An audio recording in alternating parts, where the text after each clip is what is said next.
Hey, Trumpies! Trump's salty tax gimmick. Got another one. We got another one.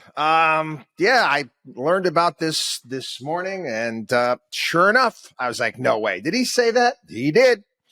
Trump is vowing that he would get the SALT back.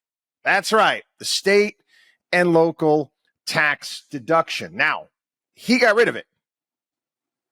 He got rid of the SALT deduction. It was a part of the 2017 Tax Act that he put through. Well, he didn't get rid of it completely. He limited how much you could write off on your federal return to $10,000. Who did that hit? Hit me. Smacked me upside the head. Smacked anybody who lives in a high tax state. It was able to deduct your not only the interest on your house, but also your taxes that you're paying and property. And it was a big tax break for high tax states.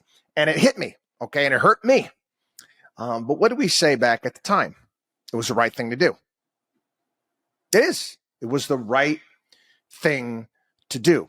If you live in a high tax state, which I do, but not for long, why should you get a special break on your federal return? Again, shouldn't those states work to lower their taxes and to make them more competitive? So despite the fact that this, limiting the SALT deduction crushed me on my taxes, it was the right thing to do, and I supported it. Now, Trump is saying that he wants to get it back. And here's what he put out on his Truth Social. We have a real chance of winning for the first time in many decades, New York. He argued that crime, immigration, inflation have hurt state residents. I don't buy that at all. Vote for Trump, in all caps. I will turn it around, get SALT back, lower your taxes, and so much more, he said in a post. CNBC called the Trump campaign, asked for some clarification and whether he is vowing to end the SALT cap he signed into law. And they didn't really give a direct answer. They shared a statement from spokeswoman Carolyn Levitt saying, while his pro-growth, pro-energy policies will make life affordable again, President Trump is also going to quickly move tax relief for working people and seniors. Okay. It's a gimmick. It's a gimmick, and I'm tired of it. I'm tired of the gimmick. I really am. I really am. I actually got the heads up that Art Laffer was on with Kudlow the other day talking about the pro-growth agenda that Trump is putting forward with some of these other tax gimmicks that he's putting forward. And I'm not arguing with Arthur that it's great for growth and great for people to have more money in their hands, but there has to be the other side of that ledger at some point in time. You have to start talking about cutting spending. I mean, I just went over, okay, it was a day or two ago here on the program, the budget deficits that are it's insanity at this point in time. And again, I'm fine. You want to add all these tax schemes, you want to cut taxes, that's great.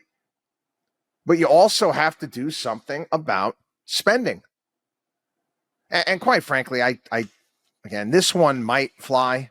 This one might fly because, again, this is in blue states and Democrats are going to love this. Again, it may help stem the tide of the exodus because of high taxes, but it is what it is. And, it's kind of sad if you actually think about it. We're at this point in time where we're just going to, start throwing stuff up at the wall to see what's going to stick to help get us an extra vote or two.